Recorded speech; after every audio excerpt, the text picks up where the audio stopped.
स्वागतम सुस्वागतम बंधु सुस्वागतम। राहु चलनर द्वितीय भाग अर्थात आमे पूर्वे प्रति नक्षत्र पाई कहीचे जो माने कर्मरंक कर्मरे व्यस्त से ताहा शुणी पारनांती निज मोबाइल देखि पारनांती एणु सेई मानक पाई आउ पदे आसंता 29 तारीख रे राहु महाशय मीन राशि त्याग करी कुंभ राशि को जीवे। कुंभर जन्म हेब मीन गणिबा मीन पाखु मेष पंजीवा किंतु एपटे गले द्वादश हो सिंहर सप्तम हम कर्कटर अष्टम हम मेषर एकादश हम मेष वृष मिथुन एमती गणिबा बोले कुंभ हम 11 सुतरां पूर्व भली भी कहूँ गोटे राशि रे 3टी नक्षत्र तेणु 3 नक्षत्र केतेबेले सामूहिक फल पाती तो केतेबेले स्वतंत्र फल पाती।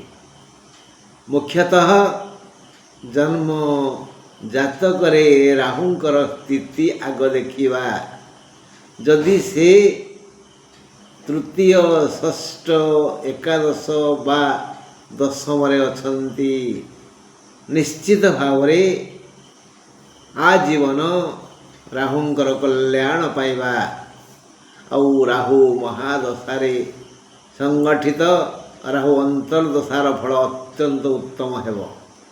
खाली सेतिक नुहे जदि बृहस्पति दृष्टि राहु थांती ताहले गुरु चंडाल योग आसिले भी गुरुंक महादशारे राहुंकर अंतरफल और राहुंक महादशारे गुरुंक अंतरफल खराब प्रदर्शन करिवनी सेते भल नहले भी मंद हेते हबनी यदि गुरुंक दृष्टि राहु थांती। एत व्यतीत जातक बुद्ध सहित बुद्ध दृष्टि रे बुद्धंक घरे बोले मिथुन रे बा कन्या थांती ताहले से अवश्य शुभ फल देवे। जदि घर नवम घर मिथुन राहु एकुटिया अछंती ताहले से अत्यंत अधिक सुफल दियंती। से जदि शनि सह थांती ताले कथाटा बिगड़ी जाए। मंगल सह थिले भयंकर परिस्थिति सृष्टि हुए। शनि दृष्टि रे थिले विपद नुह कारण शनि दृष्टि राहुंकर दोष काटी दिए। मंगल सह थिले मंगल दृष्टि थिले विपद आणती। ये गला आमर जन्म जातक थिबा राहुंकर कथा यही भली अवस्था राहु थिबे एबे चलन हब बोले से अनुजाई फल देवे। एथिपाई व्यस्त विव्रत हबार कौन सी कारण नहीं। जिते बड़े आपण अनुभव करिवे जे मोर यही समस्या होउची एटा राहुंक पाई बा कहीं विज्ञ ज्योतिष आपण को जनाई देवे राहुंक पाई आपणकर यही समस्या होउची। एते बड़े आपण 10 महाविद्यारे वर्णा हिथिबा छिन्नमस्तांकर स्तोत्र पाठ करिवे। छिन्नमस्ता एबेठु यदि हुशियार हिजिवे कौन सी जगार संग्रह करें चंदन गछर मूल माने धड़ा चंदन गछर मूल ताकू आपण स्टील डेउलिया पुरुष माने डाण हाथ रे नारी माने बाम हाथ रे बांधिबे। सेठी ये प्राश्चित बा प्रतिकार कले राहुंकर कुफल मिलनी सुफल मिल। बंधु ଆସନ୍ତୁ ଆଲୋଚନା କରିବା ଯେ କେମିତି ଘଣ୍ଟା ଚକଟା ହେଇଛି। ମିଥୁନ ରାଶିର ନବମ ରାହୁ, ମୁଁ ଏଗୁଡ଼ା କାହିଁ ଏମିତି କହୁଛି ଗୋଳେଇ ଘାଣ୍ଟିକିରି ସେଇଭଳି ଗଣନା କରାହେଇଛି। କିଏ କେତେ ଭଲ କେତେ ମନ୍ଦ ପାଇବ। ମିଥୁନ ରାଶିର ନବମ ରାହୁ, ମିଥୁନ ମୁଁ କହିଲି ନା ଏବେ ବୁଧଙ୍କର ମିଥୁନରେ ରାହୁ ଥିଲେ ଭଲ ଫଳ ଦିଅନ୍ତି। ମିଥୁନ ଆଉ ନବମ ହେଉଛି ଭାଗ୍ୟସ୍ଥାନ। ମିଥୁନ ରାଶିରେ ନବମ ରାହୁ ହେତୁ ମୁଣ୍ଡକୁ ପାପ ବୁଦ୍ଧି ଆସିବ, ଦୁର୍ବୁଦ୍ଧି ଆସିବ। ଏଥିପାଇଁ କଳି କଜିଆରେ ଦିନ ଯିବ ଆଉ ଅପମାନିତ ହେଇପାରନ୍ତି। ପ୍ରାୟଶ୍ଚିତ ସ୍ୱରୂପ ଛିନ୍ନ ମସ୍ତାଙ୍କର ସ୍ତୋତ୍ର ପାଠ କରନ୍ତୁ। ମିଥୁନ ରାଶି ବା ନବମ ରାହୁ କଥା ଆଲୋଚନା ହେଲା। ବୃଷ ରାଶିର ଦଶମ ରାହୁ ହେତୁ କର୍ମ କ୍ଷେତ୍ରରେ ପ୍ରଶଂସିତ ହେବେ। ଯଦି ଜାତକରେ ରାହୁଙ୍କ ସ୍ଥିତି ଭଲ ଥାଏ ଉତ୍ତମ କର୍ମ ପାଇବେ, ଉତ୍ତମ ଧନ ପାଇବେ। ଯଦି ଭଲ ଯୋଗରେ ସେ ନଥାନ୍ତି ତାହେଲେ ସେ ଧନର ପରିମାଣ ଟିକେ କମ୍ ହେବ, ସମ୍ମାନ ବି କମ୍ ହେବ। ଦଶମ ରାହୁଙ୍କ ହେତୁ ଧନ ଲାଭ ହେବ, ଶୁଭ ଖବର ମିଳିବ ଓ ଶୁଭ କାର୍ଯ୍ୟ ହେବ। ମାତ୍ର ମୃଗଶିରା ନକ୍ଷତ୍ର ପାଇଁ ସେଇ ବୃଷ ରାଶି ହେଲେ ମୃଗଶିରା ନକ୍ଷତ୍ର ପାଇଁ କଳହ ଅପମାନ ଯୋଗ ଅଛି।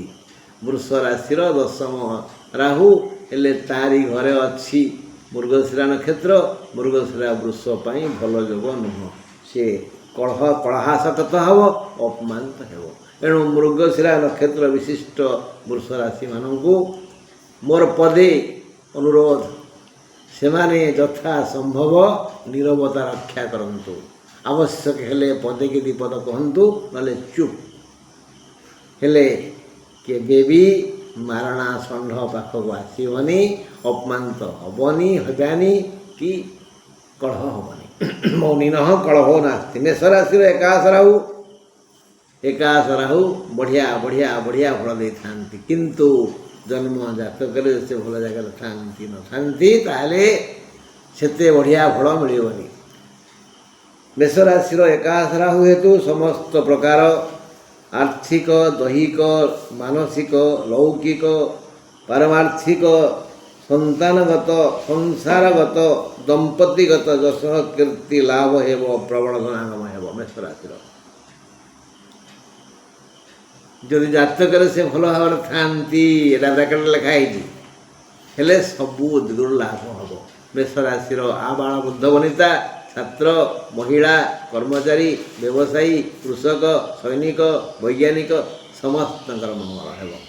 ଯଦି ଜାତକରେ ଜନ୍ମ ଜାତକରେ ରାହୁ ଭଲ ଜାଗାରେ ଥାନ୍ତି, ଯେ ନଥାନ୍ତି ତାହେଲେ ଅମଙ୍ଗଳ ହେବନି। ହ୍ୟାଣ୍ଡ ଟୁ ମାଉଥ୍ ହେବ, ବାହାରୁ ଆସିବ, ଖର୍ଚ୍ଚ ହେବ, ବାଧିବନି ଇତ୍ୟାଦି। ମୀନ ରାଶିର ଦ୍ୱାଦଶ 25 ପୂର୍ବଭାଦ୍ର, 26 ଉତ୍ତରଭାଦ୍ର, 27 ରେବତୀ ବା ଦ୍ୱାଦଶ ରାହୁ ହେତୁ ସେମାନଙ୍କର ଦେହ ପୀଡ଼ା ବଢ଼ିଯିବ, ଦେହ ଦରଜ ହେବ ଆଉ ଶାରୀରିକ ଯନ୍ତ୍ରଣା ସେ ଭୋଗିବେ। ମାତ୍ର ଧନ ଲାଭ ହେବ। ଏଇ 3 ନକ୍ଷତ୍ର 25, 26, 27 ପୂର୍ବଭାଦ୍ର, ଉତ୍ତରଭାଦ୍ର, ରେବତୀ ନକ୍ଷତ୍ର ତ୍ରୟଙ୍କର ଦେହମୁଣ୍ଡ ଦରଜ ହେବ, ରାହୁଙ୍କ ଯୋଗୁଁ ବିନ୍ଧିବ, ବିଭିନ୍ନ ରୋଗ ହେବ। କିନ୍ତୁ ହାତ ଶୂନ୍ୟ ହେବନି, ପାକେଟ ଖାଲି ହେବନି। କେଉଁଠୁ କେଉଁ କେଉଁ ଉପାୟରେ ବି ଧନ ଆସିବ। କୁମ୍ଭକୁ ଯିବା। କୁମ୍ଭର ଜନ୍ମ ରାଶି ଜନ୍ମ ରାହୁ 23 ଧନିଷ୍ଠା, 24 ଶତଭିଷା, 25 ପୂର୍ବଭାଦ୍ର। ଜନ୍ମ ରାହୁ ସବୁ ଦିଗରୁ ହାନି କରିଥାନ୍ତି। କୁମ୍ଭ ରାଶିର 23 ନକ୍ଷତ୍ର ଧନହାନିରେ ଘାଣ୍ଟି ହେଇଯିବେ। ମାତ୍ର 25 ନକ୍ଷତ୍ରକୁ ପୂର୍ବଭଦ୍ରକୁ ଯଥେଷ୍ଟ ଅଧିକ ଧନ ମିଳିବ, ପ୍ରବଳ ଧନ ପାଇବେ। 25 ନକ୍ଷତ୍ର ଆଉ 26 ନକ୍ଷତ୍ର, ଭୁଲ କହିଲି, 23, 24 ଆଉ 25। 25 ପ୍ରବଳ ଧନ ପାଇବେ, 24 ମଧ୍ୟମ ଧନ, 23 କଳହ ଦୁଃଖ ଯନ୍ତ୍ରଣାରେ ଘାଣ୍ଟି ହେବେ। ସେ ଗୋଟିଏ ରାଶି। ମକର ରାଶିର ଦ୍ୱିତୀୟ ରାହୁ 21 ଉତ୍ତରାଷାଢ଼ା, 22 ଶ୍ରବଣା, 23 ଧନିଷ୍ଠା। ଦ୍ୱିତୀୟ ରାହୁ ବିବିଧ ହାନି କରାଇଥାନ୍ତି। ଚଳନ ସମୟରେ ଚନ୍ଦ୍ର ଶୁଭ ଥିବାରୁ ସେମାନେ ଶତକଡ଼ା 70 ବଳ ପାଇବେ। ମକର ରାଶିର ଭଲ ଫଳ ନାହିଁ, କିନ୍ତୁ ଯେତେବେଳେ ରାହୁ ଚଳନ ହେବ, ଚନ୍ଦ୍ର ଶୁଭ ଥିବାରୁ ମକର ରାଶିର ବନ୍ଧୁମାନେ 70%, 70%, ଶତକଡ଼ା 70 ବଳ ପାଇବେ। ମାତ୍ର ହାତକୁ ଆସୁଥିବା ଧନ ବିଭିନ୍ନ ଉପାୟରେ ଖର୍ଚ୍ଚ ହୋଇଯିବ। ମକର ରାଶି ହାତକୁ ଧନ ପ୍ରାୟ ଆସିବ ବିଭିନ୍ନ ଉପାୟରେ, ହେଲେ ସେ ତାକୁ ସଞ୍ଚୟ କରିପାରିବେ ନାହିଁ। ହଠାତ୍ ଉପସ୍ଥ ବୁଦ୍ଧିରେ ଖଟେଇବେନି, ବର୍ତ୍ତମାନ ସର୍ବସ୍ୱ ହେବେ, ହାତରୁ ଧନ ପଳାଇବ। 70% ସୁଖ ପାଇବେ କି ମକର ରାଶି ଲୋକମାନେ। ଧନୁ ତା ପାଇଁ ତୃତୀୟ ରାହୁ, ମୂଳା 19 ନକ୍ଷତ୍ର, ପୁରଷାଢ଼ା 20 ନକ୍ଷତ୍ର, ଉତ୍ତରାଷାଢ଼ା 21 ନକ୍ଷତ୍ର, ତୃତୀୟ ରାହୁ ଯୋଗୁଁ ଧନ ଲାଭ ଯୋଗ ଅଛି। ଧନ ଆସିବ, ପ୍ରବଳ ଧନ ଆସିବ, ବହୁ ସମ୍ମାନ ମିଳିବ, ସୁଖ ଶାନ୍ତି ମିଳିବ। ମାତ୍ର ଏ ଧନ, ମିତ୍ର ଓ ସୁଖ କ୍ଷଣସ୍ଥାୟୀ। ଧନ ହାନି ଓ ବନ୍ଧନ ଭୟ ହୋଇପାରେ। ତୃତୀୟ ରାହୁ, ଧନୁରାଶିର ତୃତୀୟ ରାହୁ, ସବୁ ମିଳିବ, ବନ୍ଧୁ, ଧନ, ସମ୍ମାନ, ସ୍ୱାସ୍ଥ୍ୟ ସବୁ ମିଳିବ, କିନ୍ତୁ ଏହା ଗଛର ଛାଇ ଭଳି ଚଟାପଟ ଆସିବ, ଫଟାଫଟ ପଳେଇବ। ଏଥିପାଇଁ ଧନୁରାଶିର ବ୍ୟକ୍ତିଗଣ ଟିକେ ସତର୍କ ହେବା। ହେଲେ କାଳେ ରହିପାରେ। ଜିହ୍ୱାଗ୍ରେ ବସତେ ଲକ୍ଷ୍ମୀ, ଜିହ୍ୱାଗ୍ରେ ମିତ୍ର ବାନ୍ଧବା। ଜ୍ଞାନୀ କହିଲେ ଜିଭ ଅଗରେ, ମାନେ ଆମ ବ୍ୟବହାରରେ, କଥାଭାଷାରେ ଲକ୍ଷ୍ମୀ ଥାନ୍ତି, ଶତ୍ରୁ ଥାନ୍ତି, ମିତ୍ର ଥାନ୍ତି। ଜିହ୍ୱାଗ୍ରେ ବସତେ ଲକ୍ଷ୍ମୀ, ଜିହ୍ୱାଗ୍ରେ ମିତ୍ର ବାନ୍ଧବା, ଜିହ୍ୱାଗ୍ରେ ଶତ୍ରୁ ପୀଡ଼ନମ୍, ଜିହ୍ୱାଗ୍ରେ ବରଣମ୍ ଧ୍ରୁବମ୍। ତେଣୁ ମାର୍ଜିତ ବ୍ୟବହାର କରିବା, ମଧୁର କଥାବାର୍ତ୍ତା କରିବା, ବିନୟ ମଧୁର ବଚନ କହି ତୋଷିବା, ଜନ ମନ ଅନୁପ୍ରାସ ଅଳଙ୍କାର।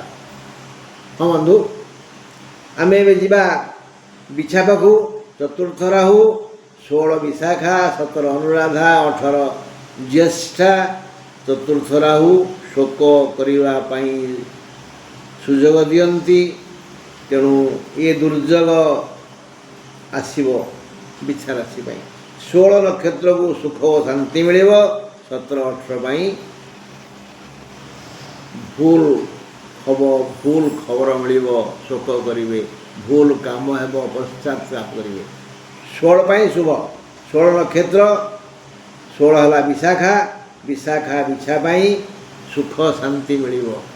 ବିଛା ତାର ଅଧୀନରେ ଅଛି 16 ନକ୍ଷତ୍ର ବିଶାଖା, ତାକୁ ସୁଖ ଆଉ ଶାନ୍ତି ମିଳିବ। ବାକି ଅନ୍ୟ 2 ଜଣଙ୍କୁ 17, 18କୁ ଦୁଶ୍ଚିନ୍ତା ଆସିବ। ସେ ଜାଣିକିରି ହଉ ଅଜାଣରେ ହଉ ଭୁଲ କାମ କରିବେ, ଯାହାଫଳରେ କଳହ ହବ, ଅପମାନିତ ହେବେ। ତୁଳା, ପଞ୍ଚମ ରାହୁ, ଚତୁର୍ଥ ଚିତ୍ରା, 15 ସ୍ୱାତି, 16 ବିଶାଖା। ପଞ୍ଚମ ରାହୁ ହେଲେ ବିବିଧ ଯୋଗୁଁ ହାନି ହେଇଥାଏ। ଧନହାନି, ମାନହାନି, ସ୍ୱାସ୍ଥ୍ୟହାନି, ବନ୍ଧୁହାନି ଇତ୍ୟାଦି ହେଇଥାଏ। ପଞ୍ଚମ ରାହୁ ଇଏକୁ ଫଳ ଦେଇଥାନ୍ତି। ଏଣୁ ପାଖକୁ ସୁଖ ଶାନ୍ତି ଆସିଲେ ବି ଆସିବ। ତୁଳା ପାଇଁ ସୁଖ ଶାନ୍ତି ଆସିବ, ରାହୁ ଦେବେ, ଆସିଲେ ବି ରହିବ ନାହିଁ। ମଝିରେ ରୋଗ ଆଉ ଦୁଃଖ, ଅଶାନ୍ତ ପରିବେଶ ସୃଷ୍ଟି ହେବ। ପଞ୍ଚମ ରାହୁ ନା, ପଞ୍ଚମ ରାହୁ ରୋଗ ଦୁଃଖ ଦିଅନ୍ତି, ଅସମ୍ମାନିତ କରନ୍ତି, ସବୁପ୍ରକାର ଅବ୍ୟବସ୍ଥା ହୁଏ। କିନ୍ତୁ ସୁଖ ଶାନ୍ତି ଦେବେ ସିଏ, ରାହୁ ସୁଖ ଶାନ୍ତି ଦେବେ। କିନ୍ତୁ ଯଦି ଆମେ ଆମର ବ୍ୟବହାରକୁ ମାର୍ଜିତ ନ କରିବା, ତାହେଲେ ଦୁଃଖ ଅଶାନ୍ତ ଆମକୁ ପୀଡ଼ିତ କରିବ, ଦଣ୍ଡ ଦେବ। କନ୍ୟା ରାଶି, ଷଷ୍ଠ ରାହୁ, ସବୁ ଦିଗର ଲାଭ। ଯଦି ଜାତକରେ ରାହୁ ଥାଆନ୍ତି ଭଲ ଜାଗାରେ, ହସନ୍ତି କ'ଣ? ଭଲ ଜାଗାରେ ସେ ଥିଲେ ସିନା ସବୁ ଲାଭ ଦେବେ। ଆଉ ଏବେ ଖରାପ ଜାଗାରେ ଥିଲେ ଲାଭ ଯାହା ହେବ ସାମାନ୍ୟ ହେବ। ଆଉ କ'ଣ ହାରିବେନି? ଆଉ କ'ଣ ରାହୁ ଦୁଃଖ ଦେବେନି ମୋଟରୁ ଆଉ କ'ଣ। ତେଣୁ କନ୍ୟା ରାଶି ଷଷ୍ଠ ରାହୁ, 12 ଉତ୍ତର ଫାଲ୍ଗୁନି, 13 ହସ୍ତା, 14 ଚିତ୍ରା। ଷଷ୍ଠ ରାହୁ ସୁଖ ବର୍ଷା କରିଥାନ୍ତି। ଏଣୁ ସନ୍ତାନ ସୁଖ ସହ ସାମାଜିକ, ପାରିବାରିକ, ଲୌକିକ, ଦୈହିକ, ମାନସିକ ଏମିତି ଯାବତୀୟ ସୁଖ ମିଳିବ।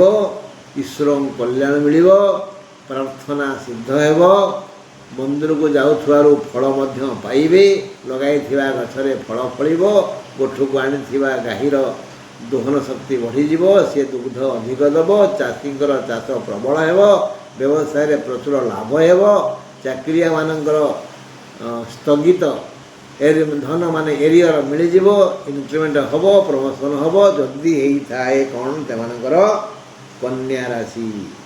ସିଂହ ରାଶିର ସପ୍ତମ ରାହୁ, 10ମ ମଘା, 11 ପୂର୍ବ ଫାଲ୍ଗୁନି, 12 ଉତ୍ତର ଫାଲ୍ଗୁନି। ସପ୍ତମ ରାହୁଙ୍କ ଯୋଗୁଁ ଦେହ ମୁଣ୍ଡ ଦରଜ ହୋଇ ଯନ୍ତ୍ରଣା ବଢ଼ିଯିବ। ଏହି ଦୁଃଖ କେବଳ ମଘା ନକ୍ଷତ୍ର ଅଧିକ ଭୋଗିବେ। ପୂର୍ବ ଫାଲ୍ଗୁନି ଉତ୍ତର ଫାଲ୍ଗୁନି ପାଇଁ ଦୁଃଖ ନାହିଁ। 10 ନକ୍ଷତ୍ର ସିଂହ ରାଶି ପାଇଁ ଦୁଃଖ ଅଧିକ। 11, 12 ନକ୍ଷତ୍ର ପୂର୍ବ ଫାଲ୍ଗୁନି ଉତ୍ତର ଫାଲ୍ଗୁନି ନକ୍ଷତ୍ର ପାଇଁ ସିଂହ ରାଶିର ଦୁଃଖ ନାହିଁ। ଦୁଃଖ ନାହିଁ କାରଣ ଶୁଭ ଚନ୍ଦ୍ରରେ ରାହୁଙ୍କର ବିଜୟ ଯାତ୍ରା ହେବ କୁମ୍ଭ ରାଶିକୁ। କର୍କଟ ଶେଷ କଥା ହେଲା। ତେଣୁ ଯେଉଁମାନେ କର୍କଟ ରାଶି ଲୋକମାନେ ତାଙ୍କ ଅଷ୍ଟମ ରାହୁ, ଅଷ୍ଟମ ଭାରି କଷ୍ଟ, ଅଷ୍ଟମ ରାହୁ ଭାରି କଷ୍ଟ। ମନେ ପକାଇବେ ଛିନ୍ନବସ୍ତାଙ୍କ କଥା, ସ୍ତୋତ୍ର ପାଠ କରିବେ। ଅଷ୍ଟମ ରାହୁ, ଚନ୍ଦନ ମୂଳ ନ ପାଇଲେ ଧଳା ଚନ୍ଦନ ଟିକେ ଘୋରି ଦେହରେ ମୁଣ୍ଡରେ ମାରନ୍ତୁ, ଆଉ ପାକେଟରେ ରଖନ୍ତୁ, ଅଣ୍ଟାରେ ଗୁଞ୍ଜନ୍ତୁ, ଭଲ ଫଳ ମିଳିବ। ଅଷ୍ଟମ ରାହୁ ଯୋଗୁଁ ସମସ୍ତ ପ୍ରକାର ଦୁଃଖ ମିଳିବ। ତେଣୁ 7, 8, 9 ପୁନର୍ବସୁ ପୁଷ୍ୟା ଅଶ୍ଳେଷା, ଏଥିପାଇଁ ଯଥେଷ୍ଟ ବେଶୀ ଦୁଃଖ ଭୋଗିବେ।